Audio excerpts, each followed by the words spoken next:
Iowa gubernatorial candidate Deidre Dejear joins us now. And to give you an idea of who she is, and hear her 1-minute campaign ad. After several weeks of doing my homework with a group of incredible community leaders throughout the state, I am signing up to do more work. I am announcing that it will be an incredible honor and give me great pleasure to be Iowa's next governor. I am of the belief that if anyone expects to lead this state, the priority must be put on Iowans. During this time a year ago, our communities were devastated. Thousands were vulnerable without power, access to food, water. Our neighbors came out to help while it took our leadership days to tap in. Leadership has to lead with the people's interest first. And I know it has been really, really challenging in spite of everything going on to see the good, to have hope. But if there is anything that I can say to each and every one of you all today, is that I believe in you. Iowa has built small businesses. It has built national education models. Iowa has built a thriving agricultural system. Iowa has built fields of opportunity. And we're not done building. We've got work to do because Iowa is worth it. I need you all to sign up. Go to DejearForIowa.com. Tell your friends, tell your family that we've got work to do. And we're gonna get it done.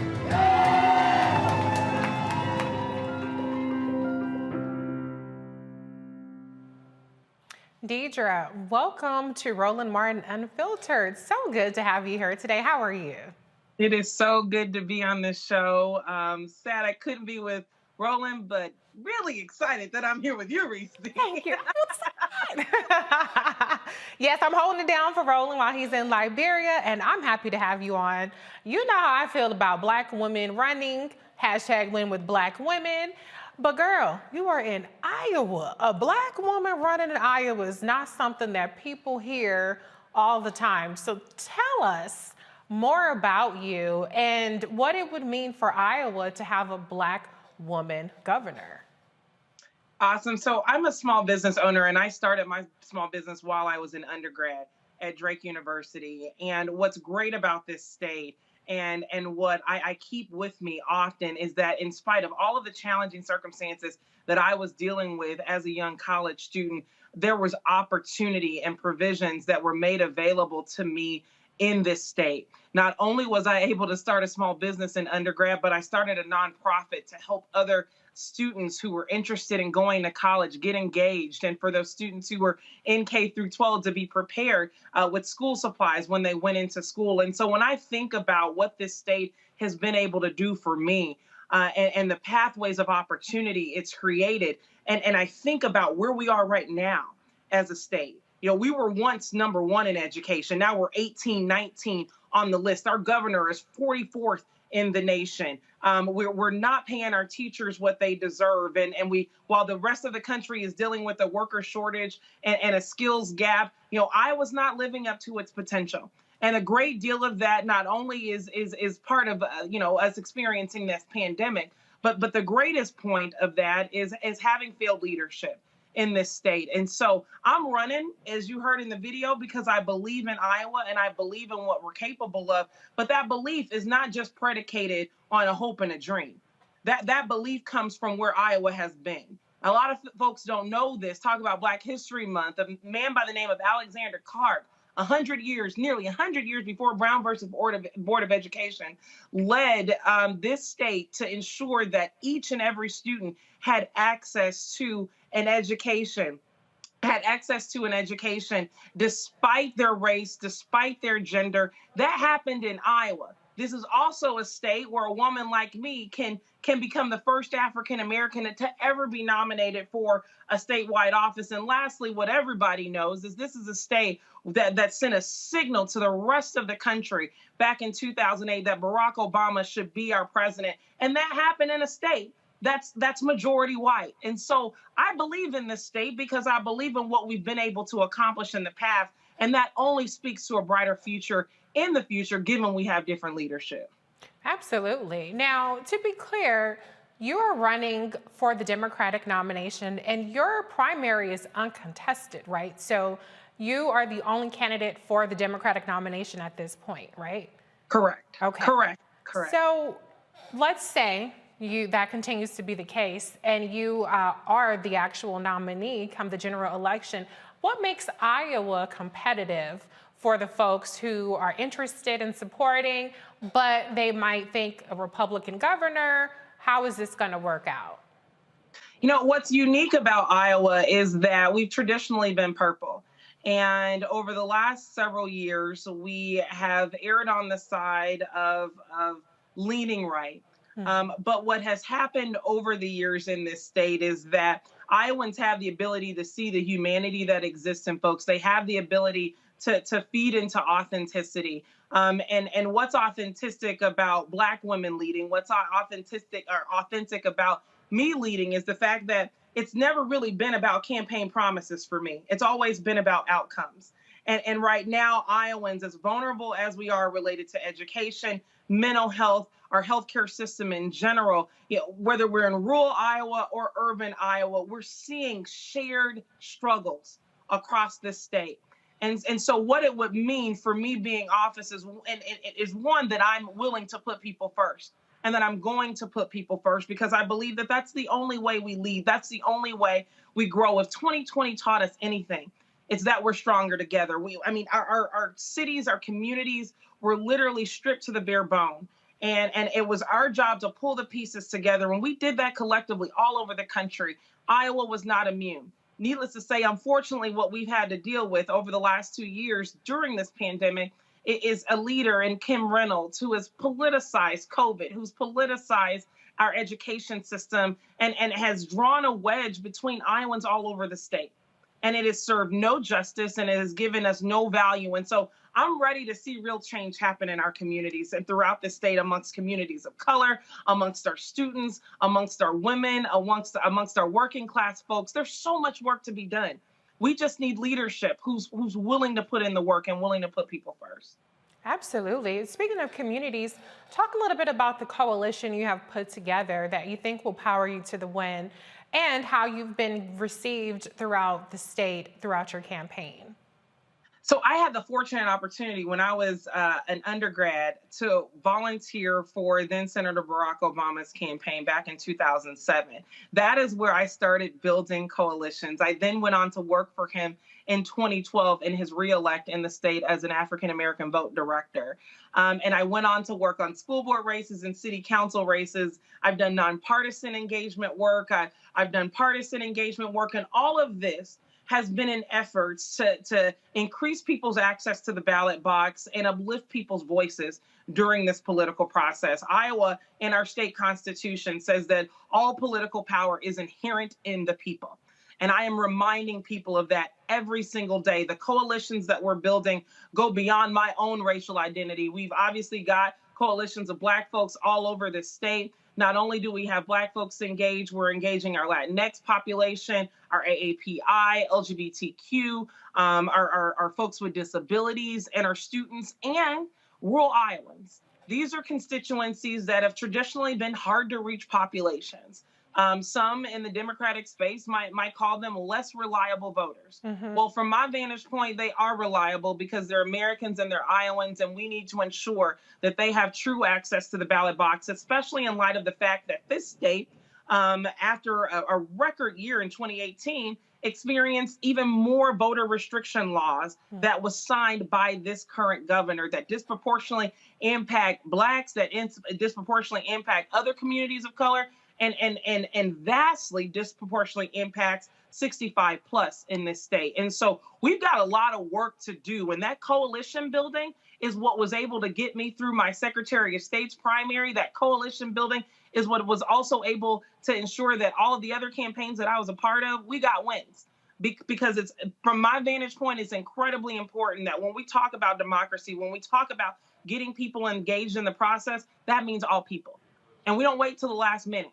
We start at the beginning. The populations that are critical to engage in our communities, the hardest to engage, we start with those first. And then we work our way backwards, because that is how we truly get people to the ballot box, by meeting them where they are and not taking their voice for granted.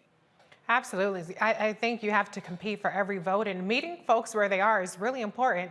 with social media, a lot of times different candidates or even sometimes the party expects people to come to them and go to their website. But I love that you are getting out there and meeting folks. Let's go to the panel. Teresa, do you have a question for Deidre? I think it is phenomenal that African American women like yourself are going for not the mid-level position, but a really high position where change can really happen in your state. So my question is, have you received the support? Obviously, I think you said you received the Democratic support.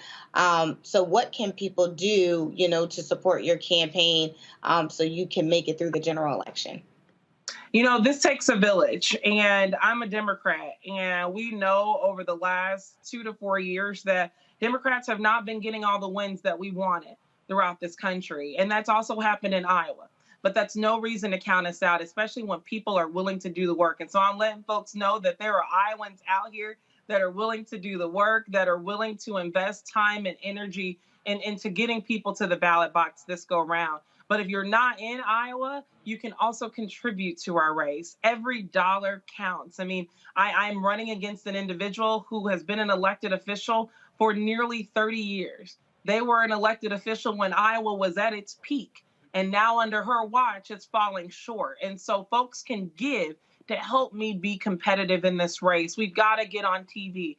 We've got to connect to folks via social media and other advertisements, because this is a race that, one, has to reinvigorate hope that we can change, given what societies it has experienced over the last 2 years.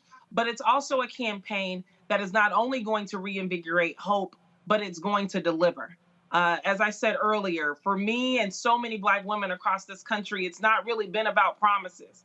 Our success has been predicated on what we've been able to deliver, outcomes.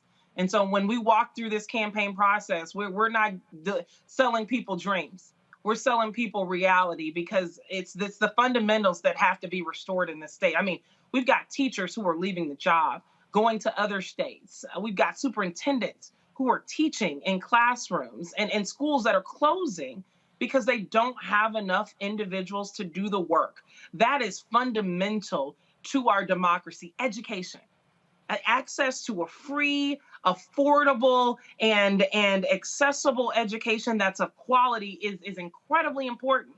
And our state's failing on that. In fact, our state is suggesting that we should put cameras in the classroom. Our state's creating a banned book list. Our state is also going down the road of talking about things that aren't even taught in our schools, rather than focusing on what should be taught in our schools. And so we've got a lot of work to do, but we're not that far gone. We just need help, and folks can contribute to put in that work to help us. Okay, I'm going to go to Mustafa. We got to keep it quick, but before I do that, I just want to ask the website, because you said people could give, but I didn't hear a website. So give folks the website, and then I'll go to Mustafa for a question. DejearForIowa.com is our website. And spell that out for the folks. DeJear, spell out for Iowa.com. Okay. Mustafa, your question for Deidre. There's a lot of fantastic folks in Iowa. It's cold there, but I've seen some of the great folks and spent time there. My question for you is this. When you're elected governor, a number of the dollars that are part of the bipartisan infrastructure bill will be flowing year after year into Iowa and, of course, other places. How will you as governor actually utilize those to make real change happen? Excellent question, and I'll be brief. I mean, we have one lone state representative, Congresswoman Cindy Axne, that has been advocating a great deal to get resources in the state alongside the Biden administration, and we've gotten over $500 million thus far. And I think what's incredibly important is that this state has a partner that's not only willing to take those resources and put them to work, but unfortunately, we have a governor that sent resources back. Nearly $100 million back to the Biden administration. And so we got to put those resources to work on climate, on infrastructure, on our schools, because Iowa needs those resources in order for us to grow. And I intend on being a true partner there to make sure that we're using those resources equitably and ensuring they're meeting the population's needs. Thank you, Deidre. You've given us so much to chew on, and I hope that you get more support. The website again is Dejear for Iowa. Say that one more time.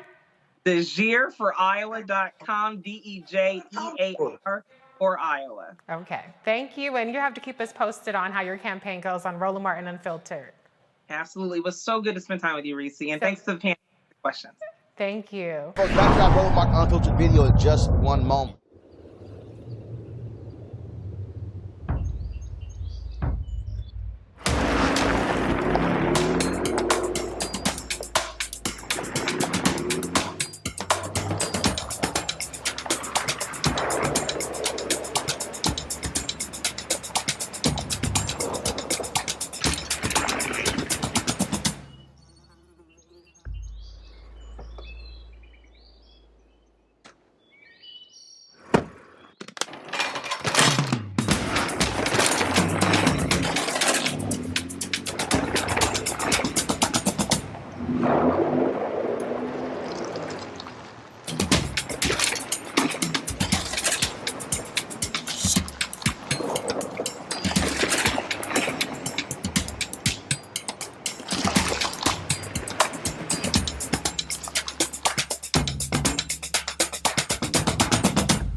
Time to be smart.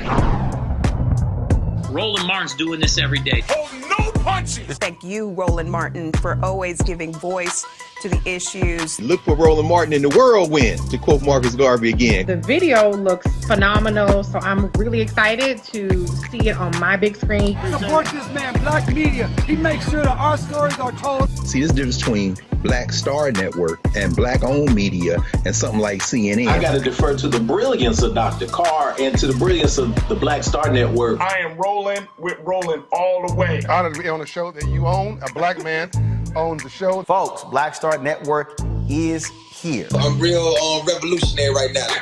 Roland was amazing on there. Stay black. I love y'all. I can't commend you enough about this platform that you've created for us to be able to share who we are, what we're doing in the world, and the impact that we're having. Let's be smart. Bring your eyeballs home. You can't be Black-owned media and be scared. You dig?